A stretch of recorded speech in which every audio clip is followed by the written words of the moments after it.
What does a contraction feel like? How do I know if I'm in labor? And what does the day of labor look like? Wait, is this normal? Hey, I'm Heidi, a certified birth doula, host of this podcast, Birth Story, and owner of MyDoulaHeidi. I have supported hundreds of women through their labor and deliveries, and I believe that every one of them, and you, deserves a microphone and a stage. So here we are. Listen each week to get answers to these tough questions and more. Birth Story, where we talk about pregnancy, labor, deliveries, where we tell our stories, share our feelings, and of course, chat about our favorite baby products and motherhood. And because I'm passionate about birth outcomes, you will hear from some of the top experts in labor and delivery. Whether you are pregnant, trying desperately to get pregnant, I hope you will stick around and be part of this tribe. Today, I'm doing something a little bit different. I have had so many inquiries on how to naturally induce labor, not only from Instagram and my Facebook and my doula accounts, but pretty much with all of my doula clients. And as they come through the rotation of getting to about 36, 37, 38 weeks, everyone starts getting antsy to meet their babies. Another thing that's happening is that if they haven't had a baby by about 39 weeks, it seems that a lot of people are starting to have a conversation so early on about induction. Providers may say something like, well, if you haven't had the baby by blank, then we are going to go ahead and schedule your induction. So today I wanted to walk you through how to naturally induce labor when, air quotes, you are past your guest date. Okay. So this one is a little bit, usually I just free talk. Some of this is scripted because I wanted to make sure that I didn't forget to tell you anything really important. So if it seems like I'm talking a little bit less naturally, then that's why. You wake up and you're 38 weeks pregnant and you think you are nearing your due date, but this is really better known as your guess date. You know your baby could actually come at any time. I don't want to downplay this at all. My last couple of clients delivered at 33 weeks, 35 weeks, 37 weeks, and then the last two at over 41 weeks. Yes, it is a big range. It's a big guess. Your baby could actually come today. But if you are counting down the days to your baby's arrival because you're so excited to meet him or her, and you just can't be pregnant any longer, just keep listening. So the average gestation for a first-time mom, healthy, without interventions, is 41 weeks and 1 day. Your due date of 40 weeks is a week and a day early, and it's also arbitrarily based on the day of your last period, if you even know that at all. And it is a one-size-fits-all model. So some of us ovulate on day 6. Some of us ovulate on day 21. Sometimes the sperm and the egg meet quickly. Sometimes the sperm is waiting around for days for our sweet little egg. You really can't guess based on when you had sex. Even when my clients do IVF, this one astounds me. Fertility astounds me. Your transfer date. They still go off the date of your last period. So if you've hit the 39-week mark, you go in and your healthcare provider starts whispering to you about induction, maybe even 38 weeks. Just take a deep breath and remember that the first unnatural thing about your pregnancy is that you were given a due date. It's a guess. It's a moving target. Your baby will come when he or she is ready. And in fact, only 5% of babies are born on their due date. Despite the fact that I am about to offer up a whole guide to natural induction methods, I want you to be patient before anything else.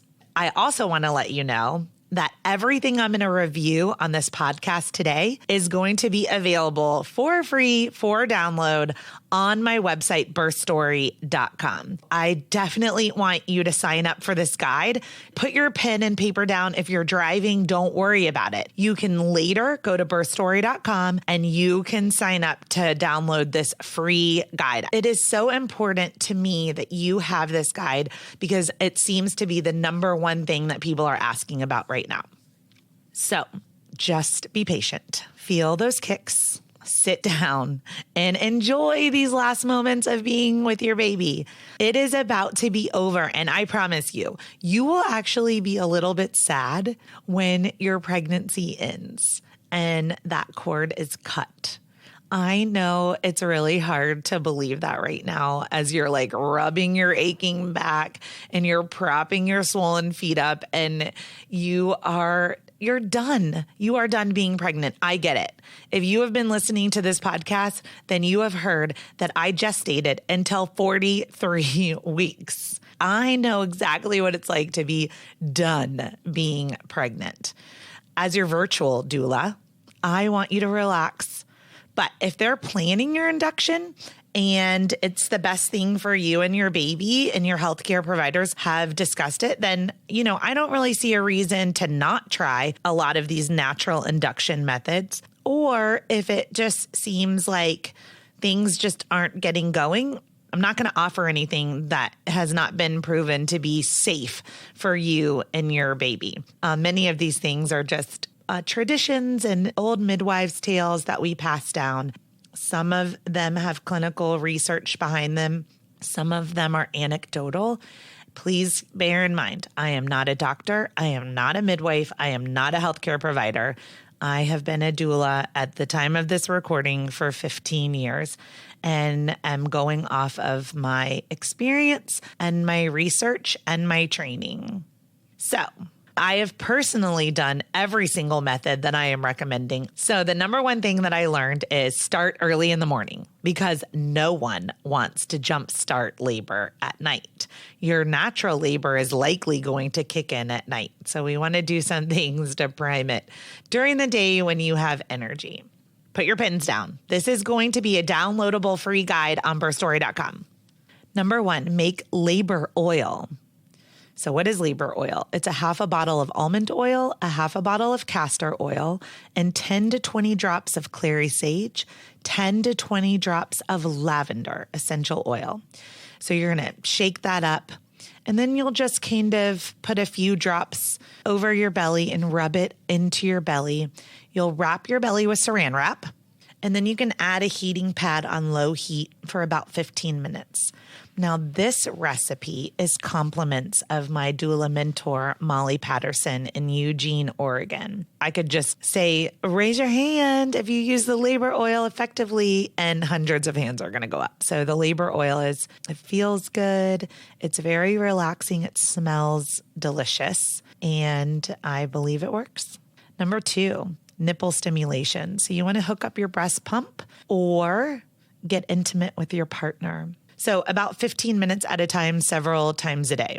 Also, this is key if you want to use the labor oil at the same time. So you can do that setup with rubbing the labor oil on, wrapping your belly in saran wrap, putting that low heating pad on, and then either hooking up the breast pump for nipple stimulation. And of course, put the bottles in because if you have any colostrum or milk that comes in, you want to catch it, put it in your fridge, save it for your baby. So the next thing that I did and I recommend is black and blue Cohosh homeopathics. I bought them on Amazon, but you could buy them at your local natural food store. I know that they have them at Whole Foods and some of our local markets. Take them as directed. The ones that I ordered, it was 3 to 5 pellets every few hours under the tongue.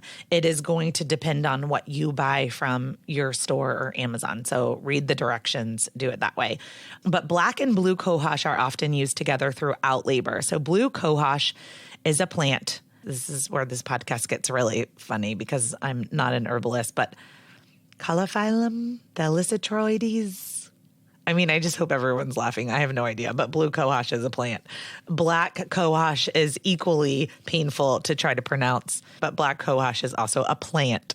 Historically, these herbs were used by Native Americans as a uterine tonic and for various gynecological support, like reducing hot flashes and night sweats. But in labor, these herbs can be a powerful uterine stimulant. They come in homeopathic tablets. You can also get them as tinctures or capsules. The next thing I highly recommend to all of my clients is to have sex with orgasm and ejaculation, because I'm specifically talking about semen. Don't worry, I work with plenty of mamas that are both single and that are in same-sex marriages. And so number 4 on my guide is going to talk about 2 parts. We'll talk about orgasm, which applies to everyone, but the ejaculation piece, I'm specifically talking about the effects of semen. So the semen will soften the cervix and ripen the cervix, because we do know that there are prostaglandins in semen. We do know that we use prostaglandins like Cytotec or Cervidil to induce labor. So semen seems to have the ability to soften and ripen the cervix when you have sex with ejaculation. So this is really important. So like the semen is a very critical part. I hope there's not a lot of little ears listening, because I definitely make this podcast explicit. But if you are uncomfortable and sex is super uncomfortable, then I sometimes say if they could finish, you could do something else, but then finish, because what you're looking for is the touch and then the semen too. So also, orgasm will release loads of natural oxytocin, which can stimulate those uterine contractions. If you're single or your partner is out of town or whatever, masturbation is a great way to achieve orgasm for that release of natural oxytocin. When you are just snuggling and holding and touching your partner, you're also releasing that natural oxytocin. So everything about like sex, touch, orgasm, and ejaculation have some benefits for helping to soften and ripen that cervix. One of the things I want to remind you about that I end up having conversations with all of my doula clients is that your cervix is hyper irritable and there's lots of capillaries.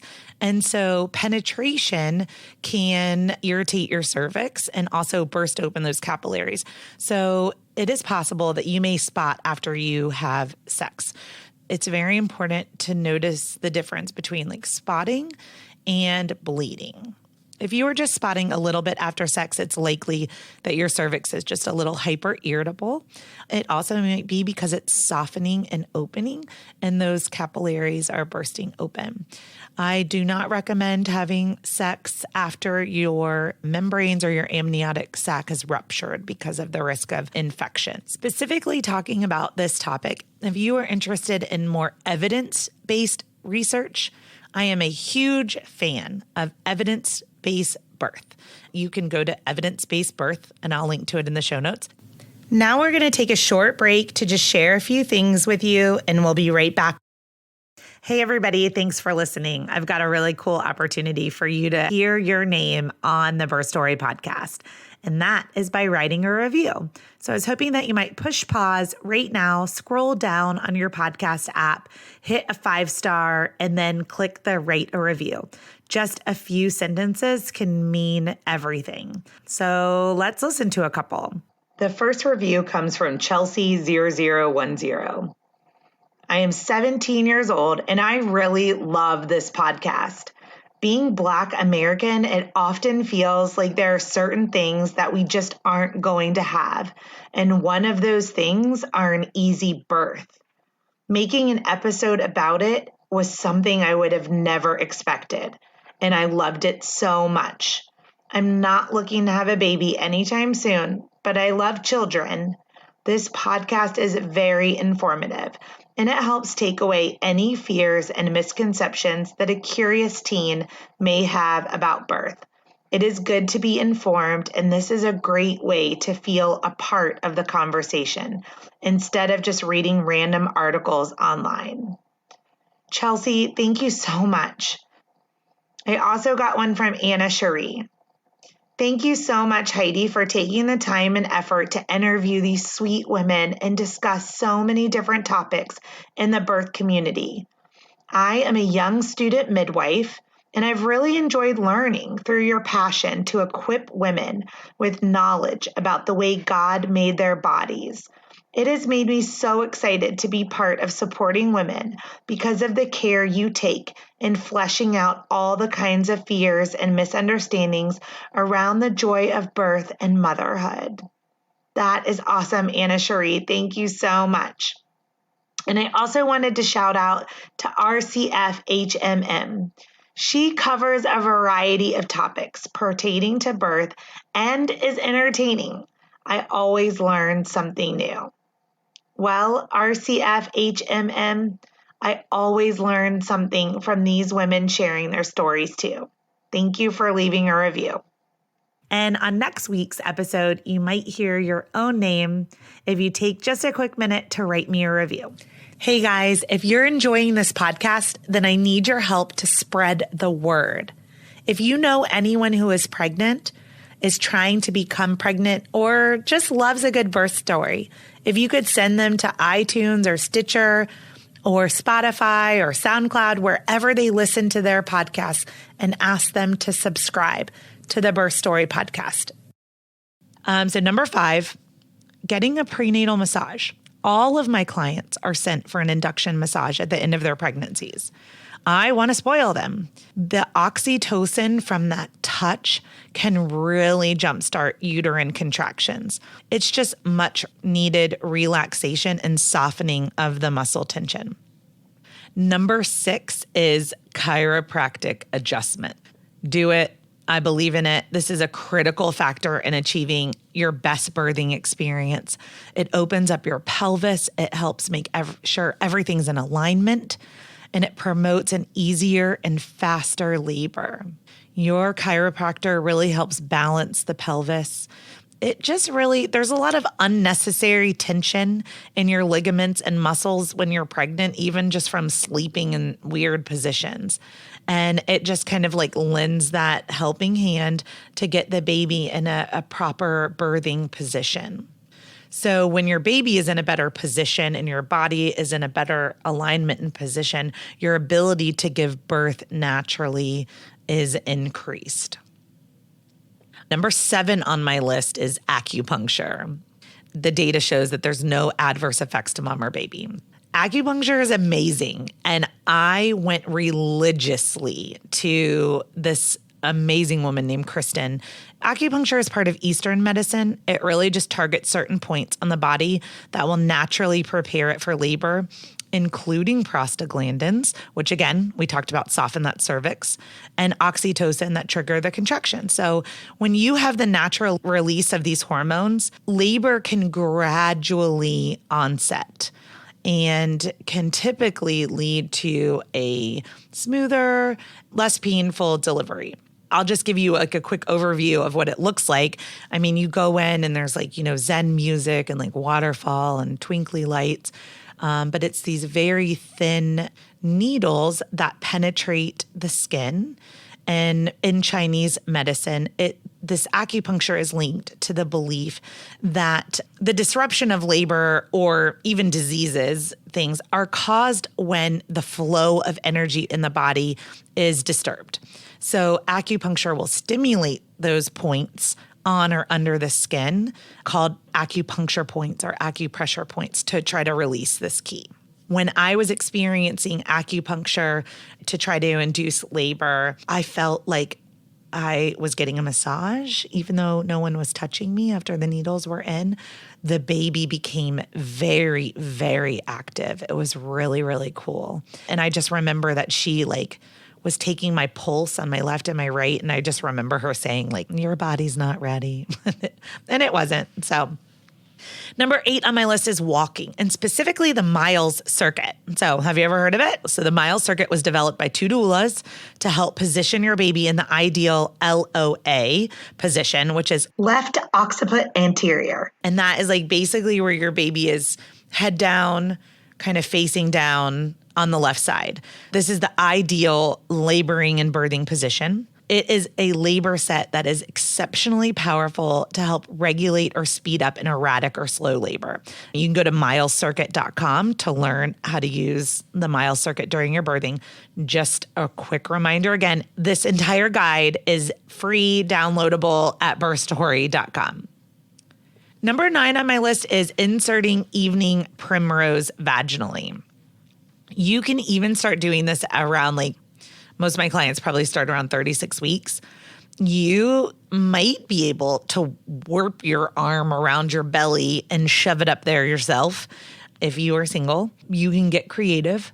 But if you are partnered, then I would have your partner insert the evening Primrose for you as close to your cervix as possible with freshly washed hands. So do this right before you go to bed, just so it doesn't leak out right away. When you get up to go to the bathroom, I know you're going to the bathroom 10 times in the middle of the night. So when you get up to go to the bathroom, you are going to see little drops in the toilet that look like oil. This is the evening Primrose oil. It has nothing to do with bodily fluids. No bodily fluids coming out of you for labor and delivery look like olive oil in the toilet, right? So evening Primrose oil, if you've never seen it, it looks like, you put olive oil in the toilet. Evening Primrose oil, EPO, is another term for it. It's a rich source of essential fatty acids, especially GLA, and that functions as a precursor for prostaglandin synthesis. So again, we talked about the effectiveness of prostaglandins ripening and softening the cervix. Number 10, I'm sure you've heard it all, foods. Eat spicy foods, dates, eggplant, cantaloupe. These are all again, traditionally old midwives' tales that we talk about, stimulating the GI tract, getting everything going, vibrations in the colon that could lead to vibrations in the uterus, also help to kind of clean you out before you have a baby. So eat some spicy foods, dates, eggplant, cantaloupe. Some people talk about pineapple too. Power in food though. Number 11, see a reflexologist. And so this is very similar to acupuncture. We talked about there's acupuncture and acupressure points. Acupressure, to me, is a little bit more painful than the peaceful acupuncture, but it is effective. Fair warning. It's not like you go in for acupressure and it doesn't hurt. I went to an acupressurist and he had a tool. He didn't speak English, just Chinese. And he had a tool and he just kept saying, it hurt, it hurt, it hurt. And I was like, oh, it does hurt. But it produced very strong uterine contractions, I will say, within about 30 minutes. So it involves physically applying pressure to points running along your body's meridian system. Many people believe that acupressure can induce labor because many pressure points increase the blood flow to the uterus, and then they stimulate the contractions, and then they can influence your hormones. Number 12 is red raspberry leaf tea, and its nickname is a uterine tonic. So again, it's found to be safe for mom and baby to drink in pregnancy. It's the leaf from the red raspberry bush. And it can be, you can serve it hot or iced. You can steep it for 1 to 4 hours. When I was using red raspberry leaf tea, I would put it in mason jars at night with 2 to 4 bags. And then I would let it steep overnight and I would drink it as a cold brew. Most of the moms that I work with start it around 36 weeks, if not sooner, with maybe just 1 drink. But I mean, it's kind of a joke in our little birthing group because most of the moms are drinking it kind of all day long at the end, but at least 3 to 4 times a day. But again, studies have shown no negative effects for mom and baby. And then traditionally, we do this because it's thought to prime that uterus. Okay, we are on the very last recommended technique, and that is castor oil. Last resort, fair warning. So castor oil, oh gosh, how does it work? It stimulates the EP3 receptors that are found in your uterus, and those cause the smooth muscle fibers to contract. So again, The overriding theme with all of these things are position of your baby, uterine contractions, softening and ripening of the cervix. So this is one castor oil that's thought to cause those uterine contractions. Castor oil is this is used at the very end. It's not recommended before 40 weeks. This is when you and your provider, either you're out of patience or your provider's I really am thinking that an induction might be the best thing. And there's a lot of different, let me say this, every single provider seems to have a different set of rules and regulations for induction. The ARRIVE trial points to inductions at 39 weeks for first-time healthy moms. You can Google that, ARRIVE trial. But ACOG, the American College of Gynecology and Obstetrics, doesn't really have a lot of pure indications. Like as an example, macrosomia, which is big baby, it's not an indication for an induction. But just because it's not indicated doesn't mean it might still be recommended, if that makes sense. So at the end of your pregnancy, you get to 40 weeks, they're going to do some non-stress tests where they just monitor to see if you're having any contractions and then your baby's movements and heart rate. And if everything looks good, usually your provider will allow you to keep being pregnant for up to 42 weeks. I've had many clients that have had such beautiful deliveries at 41, 41 and a half, 42 weeks gestation. So anyway, last resort, castor oil. Got it? I'm doing a lot of talking on purpose because I want you to understand that this is, end of the road. And this is why flippin' not, right? You're about to go in for your induction. It's scheduled. It's 48 hours from now. You aren't in labor yet. Maybe your cervix is ripe, like they told you you're 50 or 60 or 70% effaced. And maybe you're 1 or 2 centimeters dilated, but you're just not in labor yet. And let's face it, you're done being pregnant. So if this is the case, the data shows that people have taken 1/4 cup, which is about 60 mLs of castor oil. And you can take it in like a milkshake or a smoothie, yogurt, orange juice. It really doesn't have a great taste. So definitely mix it with something delicious and then get it down as quickly as possible. Please only do this one time. I did it 2 times. I think I did it 2 times so I could teach all of you it was a mistake. So just do it one time. Most likely you will not have any GI upset, but it can cause some pretty good diarrhea. You should consistently contract even if you don't go into labor. Important things about castor oil. It is not recommended before 40 weeks.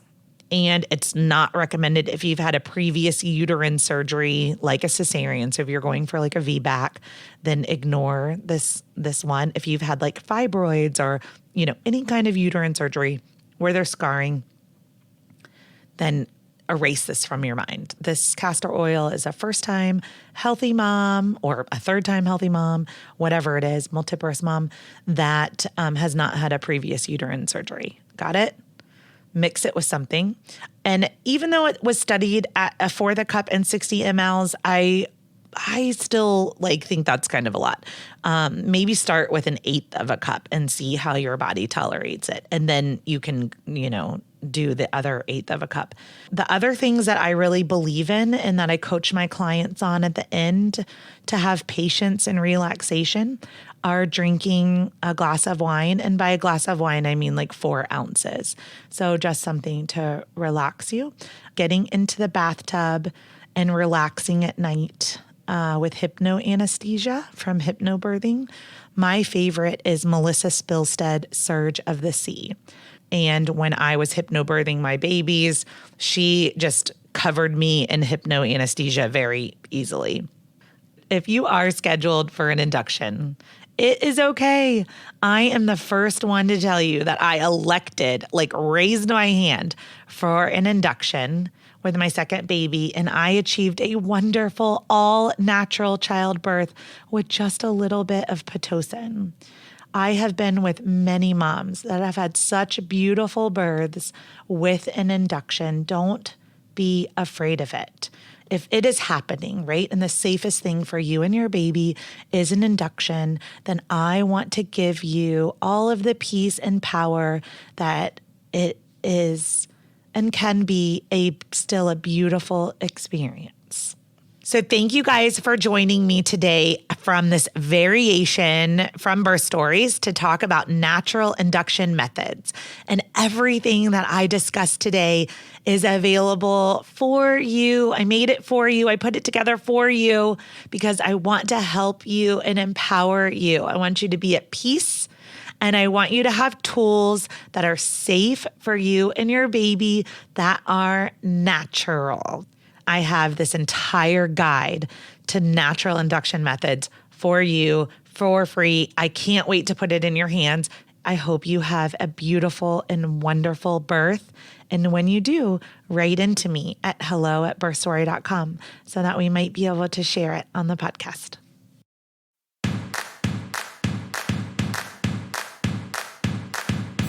Thank you for listening to Birth Story.